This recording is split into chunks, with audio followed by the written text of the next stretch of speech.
수요일 새벽을 깨워 기도의 자리로 나오신 여러분들을 환영하고 축복합니다. 아버지 하나님, 오늘도 하나님이 기뻐하시는 기도의 자리로 우리를 불러주시니 감사와 찬송을 올려드립니다. 여기까지 우리를 인도하셨으니 이 시간 더욱 하나님이 기뻐하시는 기도자들이 되게 하여 주옵소서. 교회를 위하여 기도합니다. 제자 훈련이 문화가 되는 교회가 되게 하여 주옵소서. 이 세상에서 하나님의 자녀, 예수님의 제자로 살아갈 수 있도록 훈련받게 하시고 연단되게 하여 주시옵소서. 그리하여 언제 어디서든지 짠맛을 내는 소금으로 또 어둠을 물리치는 빛으로 살게 하여 주시옵소서. 이 훈련의 기도로 공부로 또 훈련으로 앞장서는 우리 담임 목사님을 붙들어 주옵소서. 건강과 체력과 무엇보다 영성을 붙들어 주셔서 하나님께서 주신 사명 잘 감당하게 하여 주옵소서. 함께 동역하는 장로님들, 집사님들, 권사님들 힘과 지혜를 주셔서 기쁨으로 동참하며 동역하게 하여 주시옵소서. 다음 세대를 위해 기도합니다. 인생을 내 마음대로가 아니라 주님의 뜻대로 사는 것을 배우게 하여 주시옵소서. 이 시대는 모든 것이 다 옳고 그 중에서도 네 생각이 가장 맞다고 가르치는 시대입니다. 이러한 세상을 따르지 않고 그 세상에서 돌이켜서 하나님을 바라보며 예수님을 따르는 주님의 제자들이 되게 하여 주시옵소서. 눈에 보이는 것에 흔들리지 않게 하시고 기록된 말씀으로 반석으로 삼아 깊이 뿌리 내리게 하여 주시옵소서. 그래야 하나님이 사용하실 때 기꺼이 자신을 내어드리는 새벽 이슬 같은 주의 군사들이 되게 하여 주시옵소서. 기도가 필요한 우리 대양의 가족들을 위해 기도합니다. 그들의 필요를 따라 은혜를 공급하여 주시옵소서. 호흡까지도 하나님께 달려있음을 믿음으로 고백하며 하나님만 바라봅니다. 안강석 집사님을 포함하여 하나님의 자비와 도우심을 구하는 모든 이들을 이 시간 기억하여 주시옵소서. 이제 이 시간 하나님의 말씀을 보기를 원합니다. 부족한 종은 십자가 뒤로 감추어 주시고 오직 하나님의 영광만 밝히 드러나게 하여 주시옵소서. 예수 그리스도의 이름으로 기도합니다. 아멘. 요한복음 4장 19절부터 26절까지의 말씀을 교독하도록 하겠습니다. 가지고 오신 성경책을 펼쳐서 함께 교독하도록 하겠습니다. 여자가 이르되 주여 내가 보니 선지자로소이다. 우리 조상들은 이 산에서 예배하였는데 당신들의 말은 예배할 곳이 예루살렘에 있다 하더이다. 예수께서 이르시되 여자여 내 말을 믿으라. 이 산에서도 말고 예루살렘에서도 말고 너희가 아버지께 예배할 때가 이르리라. 너희는 알지 못하는 것을 예배하고 우리는 아는 것을 예배하노니 이는 구원이 유대인에게서 남이라. 아버지께 참되게 예배하는 자들은 영과 진리로 예배할 때가 오나니 곧 이때라. 아버지께서는 자기에게 이렇게 예배하는 자들을 찾으시느니라. 하나님은 영이시니 예배하는 자가 영과 진리로 예배할지니라. 여자가 이르되 메시아 곧 그리스도라 하는 이가 오실 줄을 내가 아노니 그가 오시면 모든 것을 우리에게 알려주시리이다. 예수께서 이르시되 내게 말하는 내가 그라 하시니라. 아멘. 오늘 설교의 제목은 내가 그라입니다. 제가 그 사람이라는 말이 아니고 또 제목을 읽은 여러분들이 그 사람이라는 말도 아니죠. 오늘 함께 읽었던 26절에서 예수님께서 사마리아 여인에게 답하셨던 것을 그대로 가지고 왔습니다. 예수님께서 말씀하신 내가 그라 하는 제목으로 받은 은혜를 함께 나누도록 하겠습니다.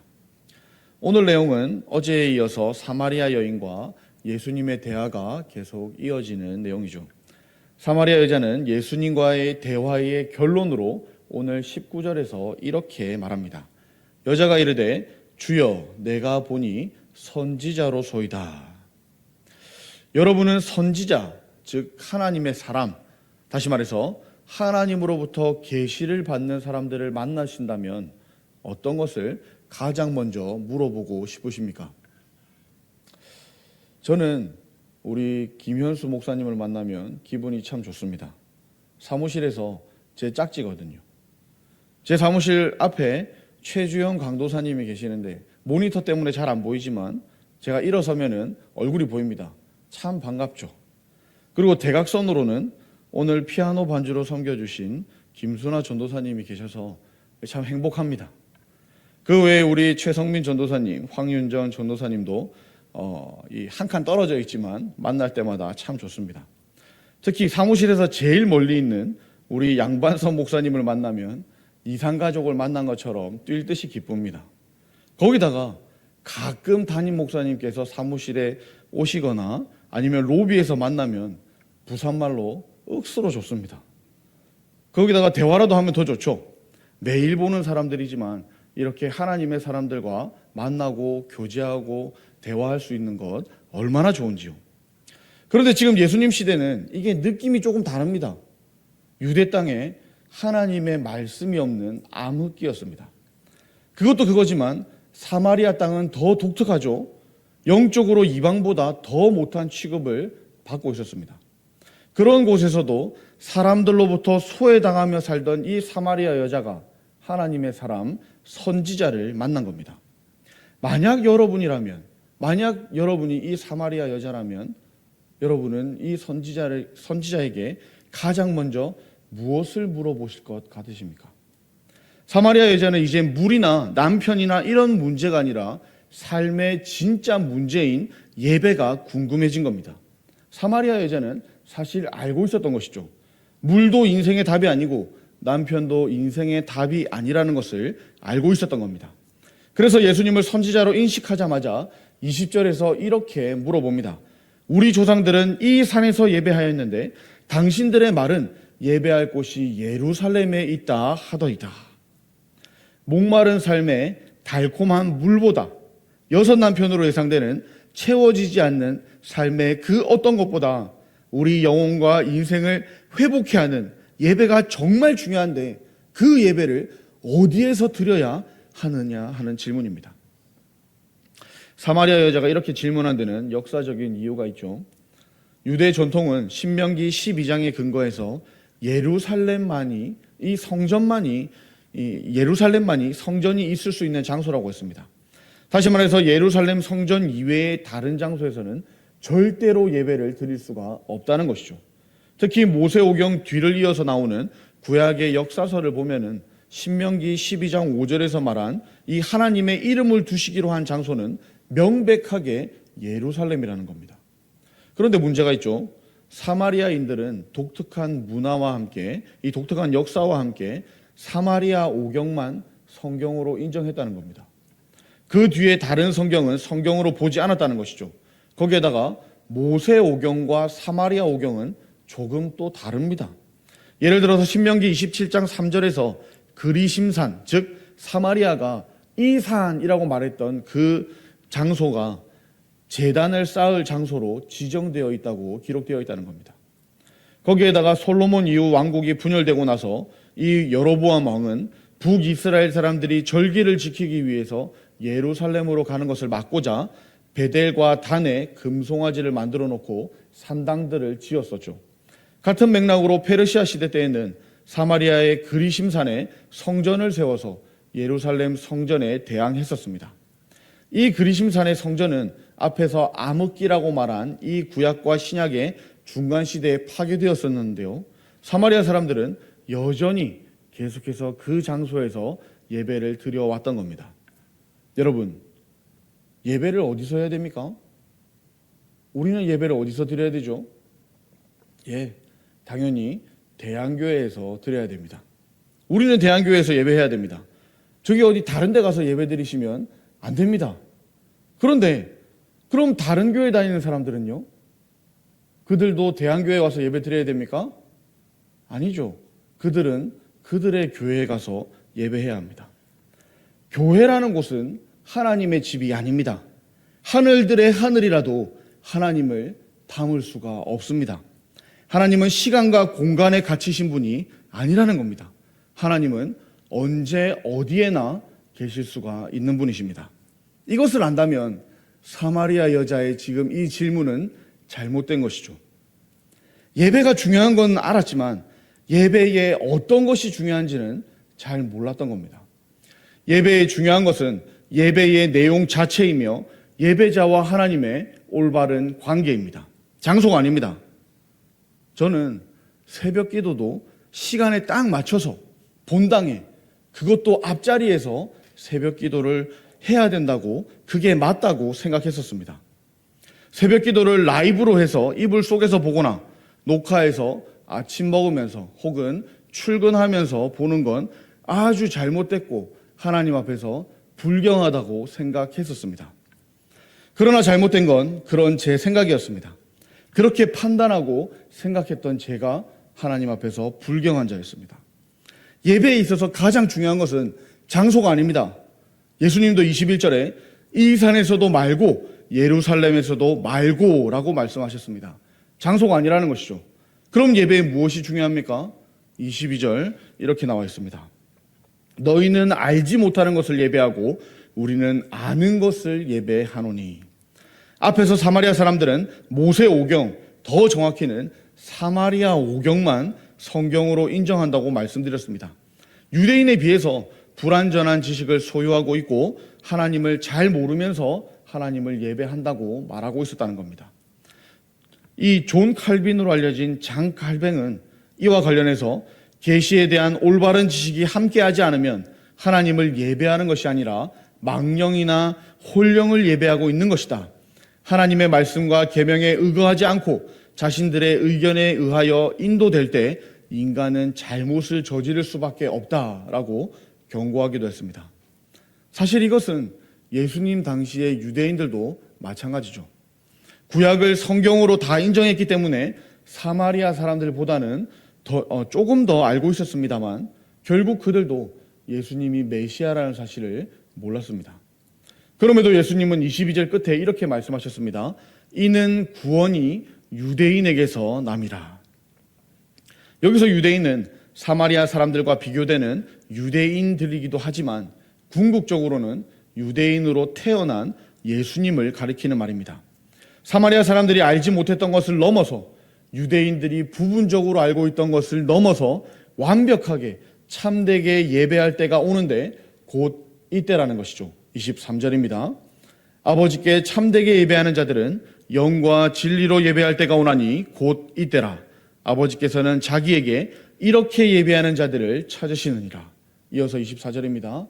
하나님은 영이시니 예배하는 자가 영과 진리로 예배할지니라. 하나님은 사마리아의 그리심산이나 예루살렘에서만 예배를 받는 게 아닙니다. 오히려 반대입니다.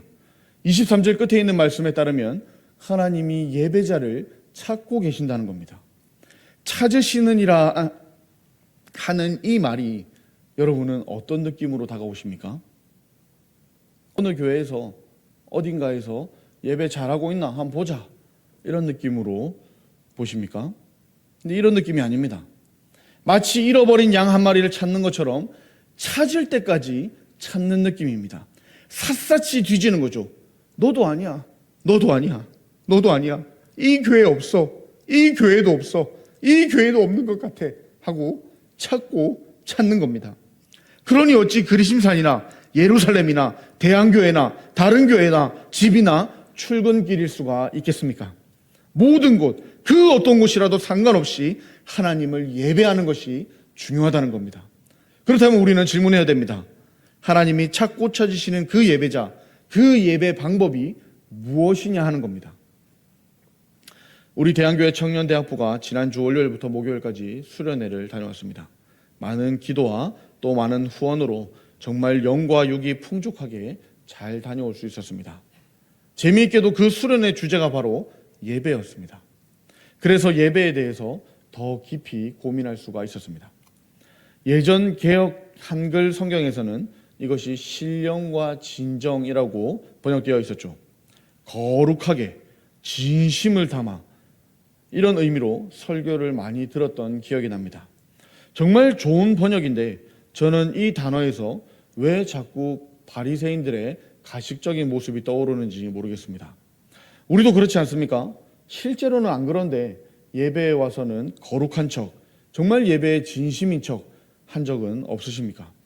죄송하지만 만약 그런 모습으로 예배에 나왔다면 하나님께서는 너도 아니야 라고 말씀하실지도 모르겠습니다. 그럼 지금 우리가 가지고 있는 성경, 개역개정 성경에서 영과 진리로 번역한 이 말, 곧 우리의 예배 자세가 되어야 할, 그리고 하나님께서 찾고 찾으시는 이것은 과연 무엇입니까? 저는 간단하게 이렇게 정리하고 싶습니다. 오늘 제목이 뭐였죠? 내가 그라였습니다. 25절에 예수님의 답을 들은 사마리아 여자가 나도 메시아 곧 그리스도가 하는 이가 오시면 모든 것을 알려줄 것을 안다고 했을 때 하셨던 답이었습니다. 그 메시아 곧 그리스도로 예배하는 겁니다. 진리이신 예수님 안에서 성령 안에서 예배하는 겁니다. 예수님과 함께하며 예수님을 닮아가며 예수님의 모습으로 마치 예수님처럼 예배하는 겁니다. 안타깝게도 우리 역시 바리새인들처럼 이게 잘 안 됩니다. 우리도 못합니다. 그러나 이것을 위해 결단하고 실천하고 노력할 때 성령 하나님께서는 우리를 도우사 이렇게 예배하게 도와주실 겁니다. 오늘 말씀을 정리하겠습니다. 앞으로 우리는 어디에서 예배하는 것보다 어떻게 예배하는가를 점검해야겠습니다. 이것을 잘못 이해하면 내 중심이 바르게 있으니 나는 해외여행 중에 관광지에서 누워서 예배하겠다라고 할 수도 있을 겁니다. 그러나 예수님께서 가르쳐 주신 하나님이 찾고 찾으시는 이 예배자의 모습을 보다 정확하게 이해한다면 좀 더 바르게, 좀 더 깨끗하게, 좀 더 확실하게, 좀 더 노력하고 좀 더 애써서 예배하려고 노력하게 될 겁니다. 예수님과 함께하며 예수님을 닮아가며 마치 예수님의 모습처럼 마치 예수님이 예배하시는 것처럼 예배하려고 할 때 성령 하나님이 우리의 연약함과 부족함을 채우사 참 예배자로 하나님이 찾고 찾으시는 예배자로 세워주실 겁니다. 목마른 삶의 달콤한 물보다 6 남편으로도 채워지지 않는 삶의 그 어떤 것보다 우리 영혼과 인생을 회복케 하는 참 예배자로서는 저와 여러분들이 되기를 축복합니다. 기도하겠습니다. 아버지 하나님, 다시 한번 말씀 앞에서 예수님을 우리에게 보내어 주심을 감사드립니다. 메시아 곧 그리스도라 하는 이가 오셔서 모든 것을 우리에게 알려주심을 감사드립니다. 아직도 잠깐의 해갈을 위해 물을 찾는 자들과 조금이라도 뭔가 의지할 것을 찾는 자들에게 참 생수되시며 하나님이 찾으시는 예배자의 길과 예배자의 생명과 예배자의 진리인 예수님을 만나게 하여 주시옵소서. 오늘 우리에게도 예수님이 필요합니다. 우리의 생수로, 우리의 남편으로 필요합니다. 그리고 무엇보다 중요한 하나님께 나아갈 예배의 인도자로, 예배의 동행자로, 예배의 모범으로 예수님이 필요합니다. 오늘도 우리와 함께 하시며 우리를 제자 삼아 우리를 인도하여 주시옵소서. 오신 메시아 곧 그리스도이신 우리 구주 예수님의 이름으로 기도합니다. 아멘. 하늘에 계신 우리 아버지여, 이름이 거룩히 여김을 받으시오며 나라가 임하시오며 뜻이 하늘에서 이루어진 것 같이 땅에서도 이루어지이다. 오늘 우리에게 일용할 양식을 주시옵고 우리가 우리에게 죄 지은 자를 사하여 준 것 같이 우리 죄를 사하여 주시옵고 우리를 시험에 들게 하지 마시옵고 다만 악에서 구하시옵소서. 나라와 권세와 영광이 아버지께 영원히 있사옵나이다. 아멘. 오늘은 소망교회와 김정환 목사님을 위해 기도하는 날입니다. 농촌교회에서 귀중한 한 영혼을 잘 섬기는 교회가 될 수 있도록 기도해 주시길 바랍니다. 전도의 열매로 어린아이부터 어른까지 많은 영혼 구원할 수 있도록 기도해 주시기를 바랍니다. 교회의 재정적 어려움을 주께서 살피시고 은혜 베풀어 주셔서 기도해 주시기를 바랍니다. 소망교회와 김정환 목사님을 위한 기도와 함께 우리나라를 위해서 우리 대한교회와 기도가 필요한 우리 대한교회의 지체들을 위해서 기도하시고 또 각자가 가지고 나온 기도 제목들로 기도하고 돌아가겠습니다. 성령님의 도움을 받아서 진리이신 예수님의 이름으로 하나님 앞에 기도하겠습니다.